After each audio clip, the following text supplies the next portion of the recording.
Welcome to this video. तो आज की वीडियो में हम लोग देखेंगे कि एनसीएफएम एनआईएसएम का सर्टिफिकेशन सच में क्या वर्थ है। इतना जो हाइप चल रहा है, सब लोग इतना वीडियो बना रहे हैं कि एनसीएफएम सर्टिफिकेशन करो, एनआईएसएम सर्टिफिकेशन करो, क्या ये सच में वर्थ इट है करना? क्या अच्छा है, कर सकते हैं या नहीं कर सकते हैं, करना चाहिए या नहीं करना चाहिए, ये सारा चीज़ देखेंगे आज के वीडियो में। तो चलो स्टार्ट करते हैं। तो सबसे पहला क्वेश्चन आता है कि वर्थ है या नहीं। तो देखो, वर्थ है या नहीं एनआईएसएम में एनसीएफएम सर्टिफिकेशन, ये डिपेंड करता है तुम किस पर्पस के लिए कर रहे हो।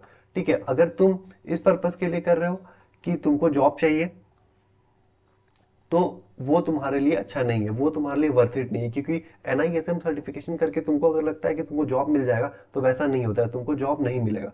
ठीक है, वो सिर्फ तुम्हारा नॉलेज इनहेंस करेगा, वो तुम्हारा सीवी बेटर कर सकता है, लेकिन वो तुमको जॉब गारंटी नहीं देता है। ठीक है, तो गलती से भी ये सोच के मत करना कोई भी सर्टिफिकेशन एनआईएसएम का या एनसीएफएम का कि तुमको जॉब गारंटी मिल जाएगा। इसका ये मतलब है कि तुमको उसके बाद जॉब मिल जाएगा, वैसा नहीं होता है। तुमको वो सर्टिफिकेशन करके जॉब नहीं मिलेगा। हाँ, तुम्हारा सीवी इंप्रूव जरूर होगा, लेकिन तुमको जॉब नहीं मिलेगा।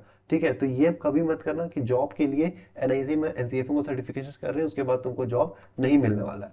फिर है कि अगर तुम सीवी इंप्रूव करने के लिए कर रहे हो तो डेफिनेटली करो, वर्थ इट है। अगर तुमको सीवी इंप्रूव करना है तुम डेफिनेटली करो, वर्थ इट रहेगा।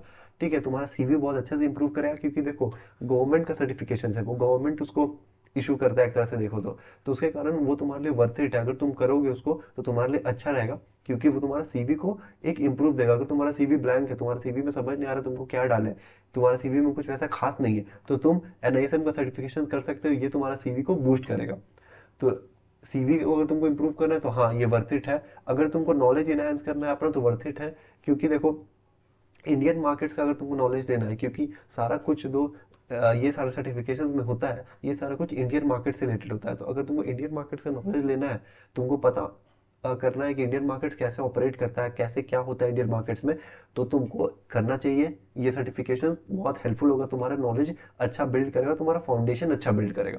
और अगर तुमको ये देखना है नेक्स्ट कि फाइनेंस तुम्हारे लिए है या नहीं, तुमको ये पता नहीं है अभी तक कि फाइनेंस में हम घुसे या नहीं घुसे। अगर तुम 12 पास आउट हो या तुम अभी ग्रेजुएशन कर रहे हो और तुमको थोड़ा सा इंटरेस्ट आ रहा है फाइनेंस की तरफ, लेकिन तुम बड़ा कोर्सेज करने से पहले डर रहे हो कि सीएफए करें या नहीं करें, क्योंकि बहुत ज़्यादा कॉस्ट इन्वॉल्व है, बहुत ज़्यादा टाइम इन्वॉल्व है, तो उसके पहले तुम ये सारे सर्टिफिकेशन कर सकते हो, जिससे तुमको पता चलेगा कि तुमको फाइनेंस में जेनुअली इंटरेस्ट है या नहीं, तुम्हारा इंटरेस्ट बन रहा है या नहीं।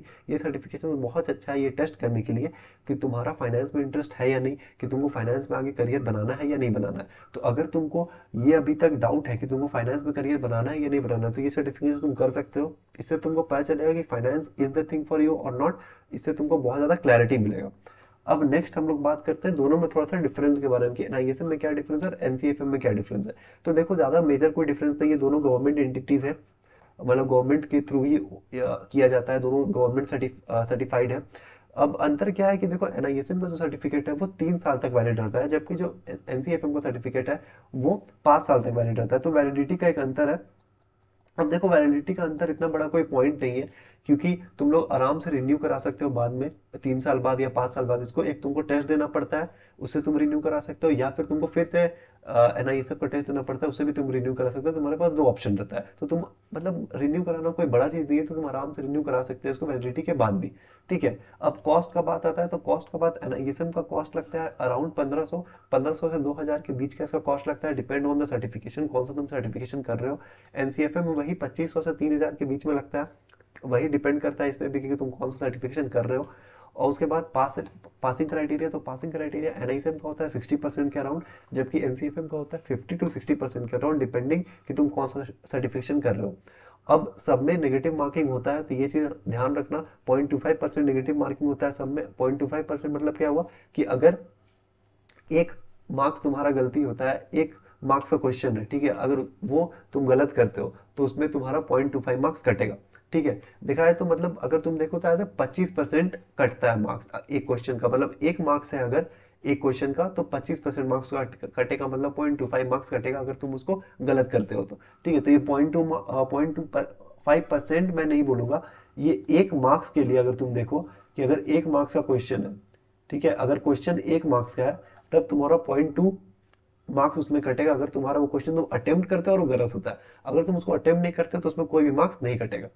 अब नेक्स्ट है कि क्या क्या सर्टिफिकेशन करना चाहिए। तुमको लगता है कि हाँ हमको करना है, हमको वर्थ है, ये 3 पॉइंट अगर तुम्हारे पास है कि तुमको सीवी इंप्रूव करना है, या तुमको अपना नॉलेज इनहांस करना है, या तुमको टेस्ट करना है कि तुम फाइनेंस तुम्हारे लिए है या नहीं है, अगर ये 3 पॉइंट है तुम्हारे पास तो तुम सर्टिफिकेशन करो। अब बात आता है कि इतने सारे सर्टिफिकेशन है, बहुत ज़्यादा सर्टिफिकेशन है, तो उसमें से कौन सा सर्टिफिकेशन करें।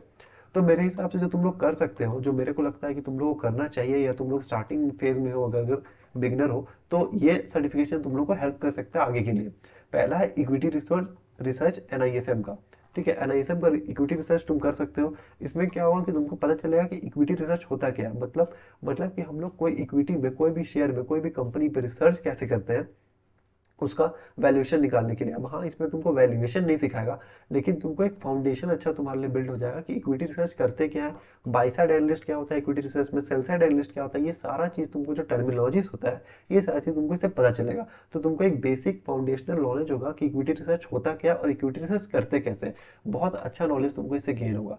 अब नेक्स्ट जो तुम कर सकते हो एनसीएफएम का है, जो कि है investment analysis and portfolio management. अब ये देखो, ये बहुत अच्छा कॉम्प्रिहेंसिव सर्टिफिकेट है, जिसमें कि तुमको पता चलता है कि इन्वेस्टमेंट एनालिसिस कैसे किया जाता है, पोर्टफोलियो को मैनेज कैसे किया जाता है, ये सारी चीज़ तुमको पता चलता है। प्राइमरी मार्केट क्या है, सेकेंडरी मार्केट क्या है, ये सारी चीज़ तुमको पता चलता है। तुमको थोड़ा सा पता चलता है कि बॉन्ड क्या होता है, बॉन्ड का ड्यूरेशन क्या होता है।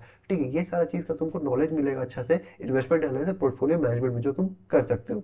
उसके बाद नेक्स्ट है कि अगर तुम लोग को डेरिवेटिव में, क्योंकि डेरिवेटिव आप अभी बहुत ज़्यादा हाइप किया हुआ है, सब लोग एकदम फ्यूचर ऑप्शन करते रहते हैं। अभी सेबी का रूल भी थोड़ा सा आया है फ्यूचर्स ऑप्शंस के लिए। तो अगर तुम लोग को लगता है कि नहीं, डेरिवेटिव में थोड़ा सा हमको इंटरेस्ट आता है, उसके बारे में हमको जानना चाहिए, तो तुम इक्विटी डेरिवेटिव भी कर सकते हो एनआईएसएम का।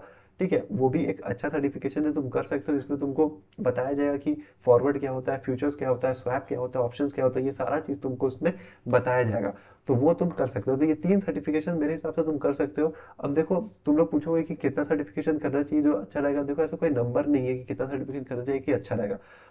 लेकिन अगर तुम चाहो तो 2 से 4 सर्टिफिकेशंस कर सकते हो अपने लिए, ताकि तुम्हारा सीवी में कुछ ऐड ऑन हो, अगर तुम्हारा सीवी एकदम ब्लैंक है तो। ठीक है, और तुमको अगर नॉलेज गेन करना है तो उसके लिए भी तुम कर सकते हो, डिपेंड ऑन यू।